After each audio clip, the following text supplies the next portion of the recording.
What obligations do landlords have regarding rent collection?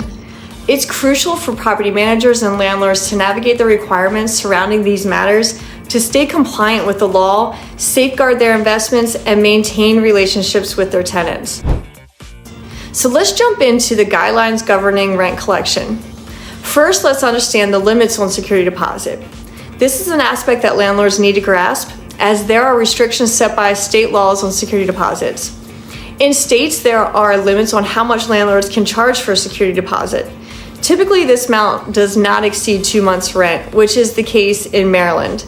These limitations aim to ensure that security deposits remain reasonable and prevent charges when a lease begins. So check out some of my other videos on security deposit explained for a full breakdown if you want more information. But when dealing with rent payments, the laws outline the date typically set as the first day of the month. But per your lease agreement, this can be different. As long as all parties are aware, landlords must allow a grace period before applying fees. This grace period is 5 days in Maryland. The legal guidelines also detail payments such as checks, online transactions, or occasionally cash. To prevent any disputes, landlords should issue receipts for cash payments.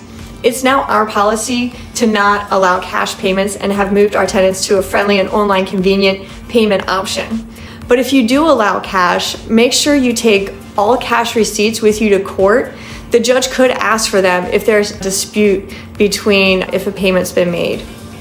Once a tenant has failed to pay, even given the grace period, you may charge 5% of the rent as a late fee in Maryland.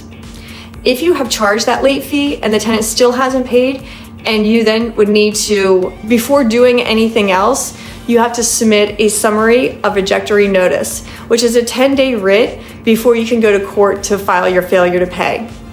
This basically gives the tenants 10 more days to pay before filing. So instead of filing on the 6th, like we used to be able to do, the earliest you can now file is the 16th. Once these have been done and documented, you can initiate the failure to pay court proceedings. In each county, the length of time is different to get a court date. But once that court date is set, you want to make sure that you attend court. If a tenant is present and you're not, the judge will dismiss the case. The judge will only allow you to claim the missed rent and late fees on your failure to pay. So if the tenant has missed utility payments, those don't belong in rent court, and the judge will remove them from your request. Once the judge grants you possession of the property, the tenant has 5 days to pay the amount in full and stay in the property. At this point, it also gives the court costs associated with the filing as what the tenant is obligated to pay. If the tenant is able to come up with those funds, they're able to stay in the property and you can't evict. However, if you go to court and have 4 judgments in a 12-month period for the same tenant, you can ask for the right to no redemption, which that means that the tenant does not get the ability to come up with the funds to pay. They will be evicted. So in other jurisdictions, this might be 5 judgments and not 4. It's our practice to file on our tenants immediately following the grace period and the ejectory notice because it is such a lengthy process. So a tenant could easily fall behind months on rent if that is not done to serve your best interests and having it filed immediately.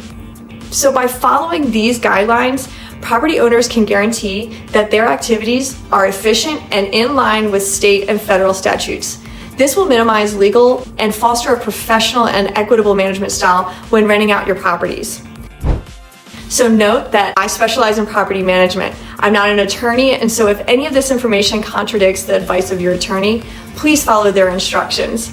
This is only meant to serve as a summary and guide as to the current landlord-tenant laws as we practice them. Make sure you like and subscribe to my channel to stay up to date on tips to effectively manage your rental property.